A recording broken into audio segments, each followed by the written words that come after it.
Tom, I know that the Campaign for Peace and Democracy has been interested in the Greek issues for some time. Can you explain it?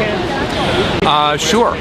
We were very inspired by the growth of Syriza and the resistance, even before that, the resistance of the Greek people in the squares, the occupations, the strikes, and we think that austerity and neoliberalism are threatening people all over the world to different degrees, depending on the country. Greece, of course, is much worse.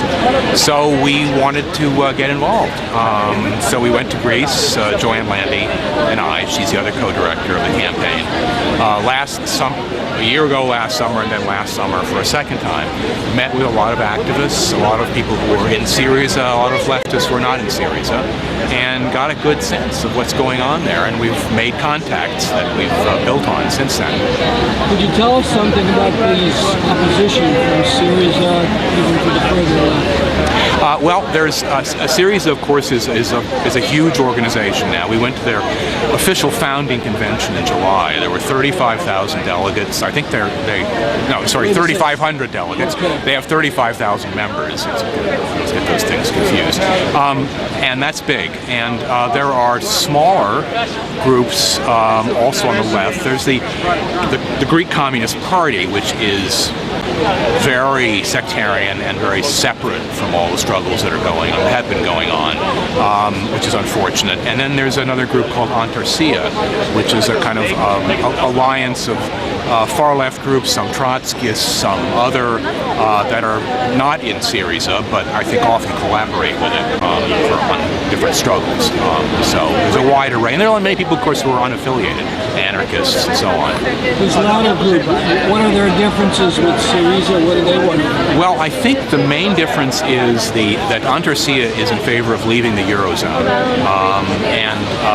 There are actually tendencies within Syriza that also favor breaking with the euro and going back to the drachma, because they think that really the Eurozone is a trap, and that within it Greece will never be able to escape from the demands of the European Central Bank and the IMF. And so I think that's the main difference, I would say. Yeah. And there's Greeks and Greek groups you work with in New York and the U.S. on this issue. Yes, there is. The group that is sponsoring this demonstration today, Aristeri Kinisi, is a group of Greeks and non-Greeks. Many of whom live in Astoria and work there.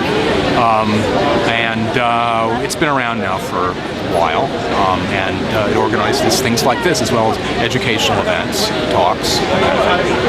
Also, resistance to Golden Dawn. A few months ago, Golden Dawn tried to set up an office in Astoria, and Aristeri Kinisi spearheaded resistance to that, and I believe they really never went through with it.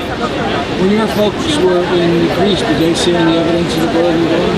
No, funnily enough, we didn't, because I think they're more evident out in the far suburbs and parts of the city where we just didn't happen to be, because we were mostly in the center. We heard, of course, terrible stories and read about them in the press of immigrants being attacked. And of course now they're attacking leftists as well.